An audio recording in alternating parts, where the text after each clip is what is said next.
Hello everyone and welcome back to the channel. We are at Willow Springs International Raceway, my home away from home, the track that I probably have the most laps at between Streets of Willow and Big Willow. I absolutely love this place. And our reason for being here today on this very hot Friday is to do some testing on the Art of Attack RS Future Time Attack GT3. So this is kind of the first real step we've done with this car. We used it as the test bed to develop our Aero package, which is the bolt-on rear wing and the bolt-on front splitter over there. So this is the first time we've ever built anything Aero-wise that is completely bolt-on. Someone in their garage can do it. So we went out and tested that about 2-3 weeks ago just to do a systems check. We had a decent set of tires, same tires we're on now, the Nankang CRS, I think they are. Pretty street alignment, suspension was completely stock. Came out, we did like a 28.9, so pretty happy with it considering it was about 100 degrees outside and what these cars normally do. So to go sub 30 at Willow Springs is always fairly quick. And to do it on an essentially stock car with Aero was awesome. From there, we teamed up with Joey Seeley of Emotion Engineering to get a suspension package for this car. He really knows what he's doing when it comes to these cars, and it saved me a ton of time with development rather than having to start from scratch and do a ton of testing and go through spring rates, sway bars, links, alignments, everything. He had a package that's a little bit of like an off-the-shelf, it's basically just springs, control arms in the front, tie rods in the front. I think there's some links in the rear. I'll get more information and link to that if you want to see more. But overall, a fairly basic package that still utilizes the stock dampers and is easy to install. We installed it, I think, in like a day or two. And the alignment is exactly the same as what it was when we tested 2 weeks ago. So we want kind of a A-B comparison that's fair. The issues with the car last time had a pretty good understeer, which these things are known for having. Naturally, these cars can be a little tail happy if you set them up correctly. So from the factory, they're set up to be pretty pushy.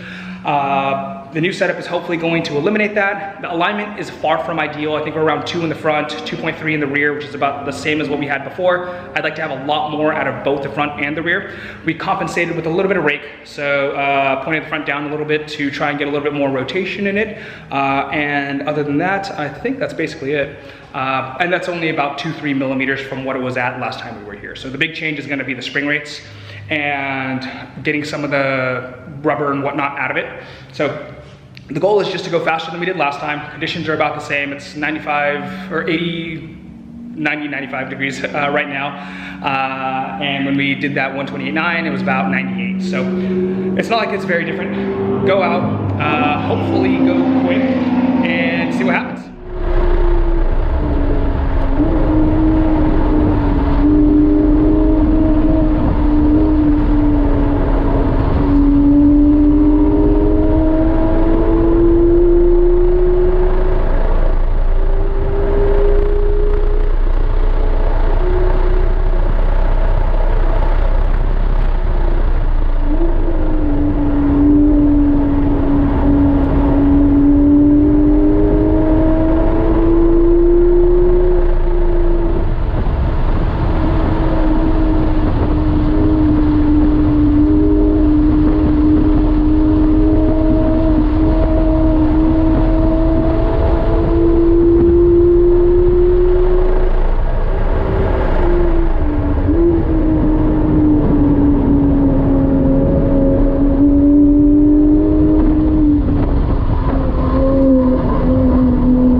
So we just finished the first session and it went really well, about as good as I could have hoped. We had to push pretty hard to get that 28.9 last time we were here, and it was a kind of hairball way of doing it. Because of the understeer, you'd essentially get to your apex and have to commit to full throttle, and if you turned in with a little bit too much speed or your apex was a little shallow, you'd have to make a big lift and essentially lose all of the speed that you had accumulated, and it would lead to a pretty slow lap time. So it was a really difficult lap to get that 28.9 last time. I just went out, did a 28.6, and it was very easy. Didn't push very hard. We went out lap, 4 flying laps, and as with any street tire, by about the 3rd lap it was really greasy, and I think did the 28.6 on that 3rd lap. By the 4th lap it was starting to get really greasy, so I decided to pull it in, but already beat the lap time that we did last time. Super solid. Car feels amazing. In turns 2, 3, and 9, the car has way more front end, so mission already accomplished with just the spring rates. Feeling it. I think I'm gonna go a little bit harder on the next session. We're gonna give it about 20 minutes to rest, let the tires cool down a little bit, and then go for another set of flyers. So hopefully we'll go a little quicker.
So we just wrapped up the second session and it went way better than I expected.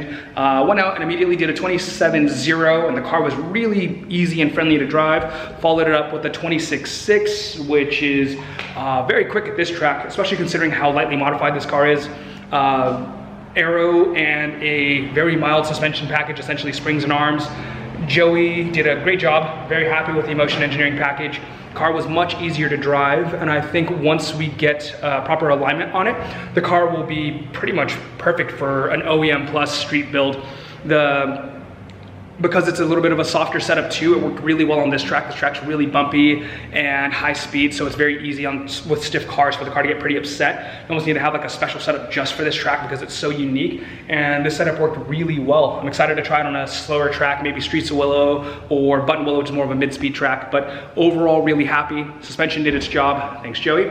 Aero was excellent. 8 was pretty much flat out, which is not easy in a car with this kind of power. And turn 9, we were up about 7 miles per hour with the suspension Aero combo. Turn 2, I think we're at 93 min speed. So overall, really good mile per hours and a solid lap time for it. So the next phase is to get a proper alignment on it, and then we'll get it back out here. We'll do a little more testing. And then after that, we start the crazy stuff, which is what I love to do. So really excited for that. But thanks for watching, and see you guys next time.